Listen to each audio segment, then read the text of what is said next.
Look at that sweet ass bus full of old people. When you're in a band, usually like there's a point where it gets a little rocky, and you just kind of have to like talk about it, talk about things that are uncomfortable, just so that you can kind of like get past it and keep going. And that's kind of what happened today. Yeah, we had a talk. I'm in school. Bass player Josh is in school, and we're all working. So personal, it's just personal. Mexican Josh. Hispanic is like European or something. Latino is like, I think the word Latino is like Italian or something. I don't know. Mexican is more direct. And here's one thing to anybody who's watching this. The term Mexican isn't a derogatory term. It just means someone from Mexico. So whenever you say the word Mexican in front of me, don't ask me if it offends me, because you're only saying something that's honest. Really, that's like if I said American, if I were to call Patrick an American, be like, no offense, but American. What's it like to be a metal guy, a metalhead and a Mexican at the same time, in a place where there isn't really much of a scene? It's kind of cool, actually. I don't think, for me, it's mainly the fact that it's mainly doing it is the big difference. Like, I've never made a professional album before. What's cool is, like, it's cool to be able to listen to something that sounds awesome and something that you've played for a while live and stuff, and then finally hearing it back and being like, man, I had something to do with this, you know, like here's a CD or here's something, a DVD or whatever, that's got my shit on it, you know. So it's like, it's pretty cool. And also for these guys, I mean, they've been doing this thing since 2007. I've only been in the band like a year now, actually.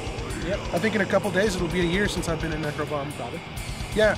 The week of my mom's birthday, November 15th, we moved here to Hickory.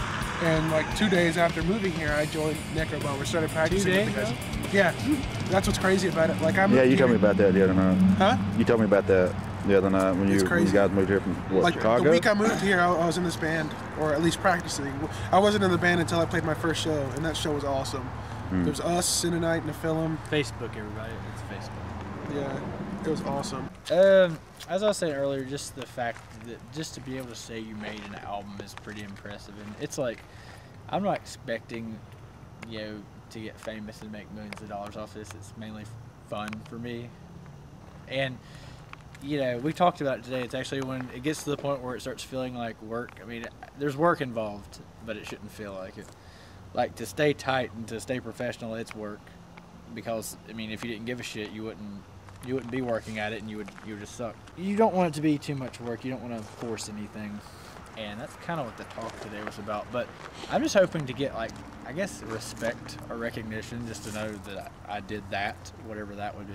How do you feel about being a guitar player? Do you feel like you have the knowledge and skills, you know, to do what you need to do? No. To be completely honest. I wing it. Everything that I do on guitar, I wing, basically.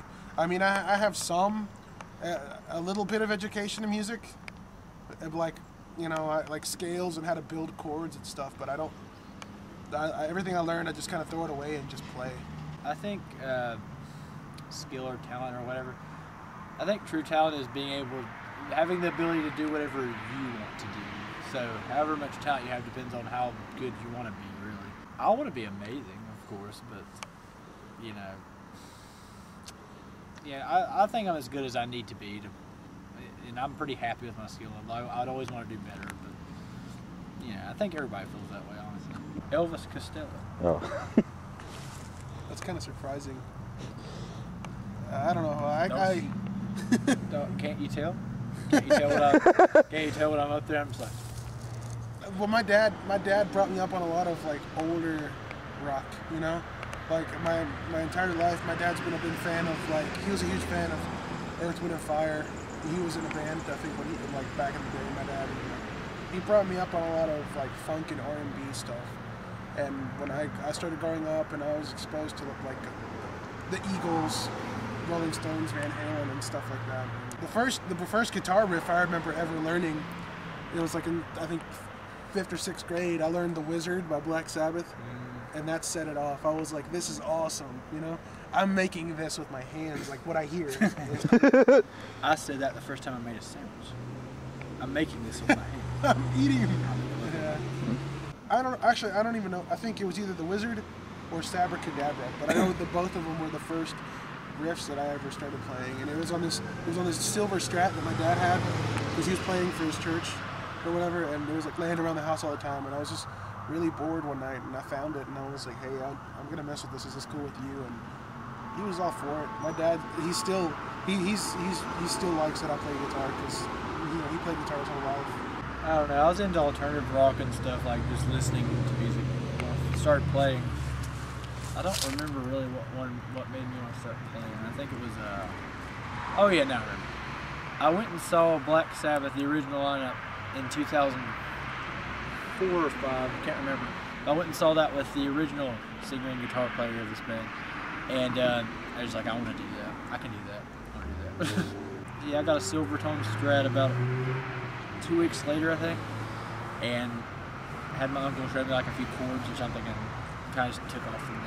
Pretty much, I listen to the same stuff you'd probably hear everyone else say, Metallica, Megadeth, Judas Priest, Iron Maiden. Metallica, that's a big one. Yeah. Metallica was a band that kind of showed me that you can. It doesn't really matter. Like, of course, now everybody's like, hey, Metallica, they got all fancy from it. But think about where they started, man. They were just a bunch of dudes that just played music that they enjoyed, and that's kind of what we do. We play what we like, and we have fun with it. Yeah. We should probably talk about the metal scene around here. What it's like, our thoughts on the metal scene. Hey. Josh and Zach are like the super talented, quiet side of Necrobomb, and we're like the in-your-face kind of goofball side of Necrobomb. Necroballs. And like if you're a goofball, you influence everybody else, right?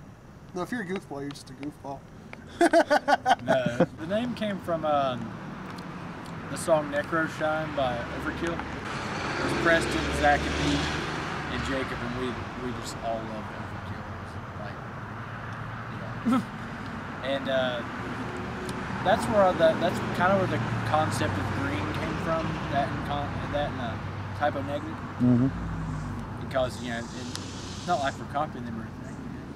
It's like that color. Fuck yeah. But yeah, we really loved Overkill, and that song Necro Shine was awesome.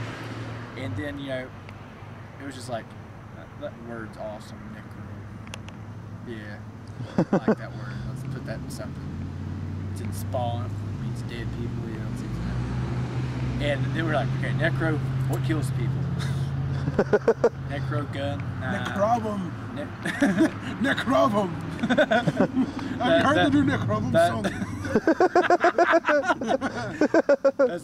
Afterwards, we can stop by the coffee house. Coffee house and listen to the Necrobum. Dude, something just bit my ass. Seriously, dude. Cold in the D. It's so cold. It's so cold in the Granite Falls. The band was called Fatalist before then, but then it was like a rap group. It was 2 other bands in 2 different states. I'm like, whatever. And we're like, Necro, I want that in something. That's such an awesome fucking word. They're like, okay, what kills people? Necro gun? Didn't work. Necro sword? No. Necro sword. Necro sword. But they were like, then Preston was like, bomb. Like, I don't like it. That's what I said. They're like, no, we're naming that. We're going to give it a trial run. We're going to call it Necrobomb and see what people think. And I was like, okay, whatever. And a risk-free trial. And that's what they did. And then I was like, then it kind of grew on me. And ever since then, I've been having to explain what it means. I still don't know what the hell it means. Since 2007. So It means dead bomb. Death bomb. Dead bomb, yeah, that's what it means. Well, death bomb. Or death bomb, actually. Which is pretty much a nuke. That's kind of how the concept of, like, look, that's why the name looks all toxic and shit. That's why we're really into mutated stuff and poisonous and poisonous gas and nuclear explosions, that kind of stuff. Just that really just toxic. Explosive diarrhea. For the record, one thing that I think this DVD should be is just like a not really like let the music speak for itself and let's just having a good time. Just videotape us having a good time and asking us questions and just answering them as possible, as honestly as possible. It's like if Jackass were a band. Except we don't really do stuff to hurt ourselves or other people. We're gonna get a nut shot later. Nationwide is on your side.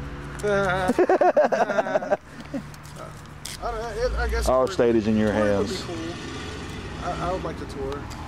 Yeah, touring's like really cool, and I'm sure it looks good on your Facebook or your MySpace, whatever, to see all these shows and shit. But touring doesn't necessarily touring. I don't know how to say that, but touring. I just want to play. Yeah, basically. I just want to play, man. I don't care. Touring is like, it's just very risky, and it doesn't mean you're famous if you tour. Like those do-it-yourself tours where you just pack up in the van and just hit a bunch of states. You gotta think how much gas you're spending, what all you're risking to do that. And I'm just like, right now, I'm not in the point in my life where I just want to throw everything away and hop in a van and just go tour everywhere. I mean, yeah, that's fun, and you may feel like you're on top of the world, but like when you come back and you realize you have no money because you quit your job, you have to move back in with your parents, and you're pretty much, you pretty much got nothing. It didn't seem like that tour was worth it, you know? Yeah. There's a lot of people who like brag about getting signed and brag about like doing all these things, but really, Yeah. And the record companies don't take care of you like they used to. Yeah. Like they might give you a vehicle and just say, hey, have fun. And it boils down to really like being in a band. If you're gonna take it seriously, the route to, maybe not success, but fulfillment. Personally, I think is just to have as much fun as you can. Yeah. Just make music that you enjoy. If you enjoy it, guaranteed someone else is gonna enjoy it that you don't know. Mm-hmm. Because there's so many people out there. Who's to say there aren't like a couple hundred or 1,000 people that enjoy what you do? Yeah. That's really it. Just I write songs, and I know these guys write songs that they like to hear. That they enjoy to play and that they like to hear personally, and that's it. Really, just play for fun. It's just like anything else. Like if you're a director or something, or if you do it for the love of it. Yeah. Don't play music expecting to become something because you're only setting yourself up for disappointment. And it's like getting signed. This is why this isn't a big deal, because when you get signed, you're basically signing over something you created in hopes of that they'll mass produce it and get it to thousands of people so they can enjoy it too. But for what? Yeah. Like, seriously. Record labels really are just like a bank for the band. That's the wrap for you guys. I hope you guys enjoy your time with the bomb. With the bomb. With the bomb. An evening with the bomb. Cold in the bay.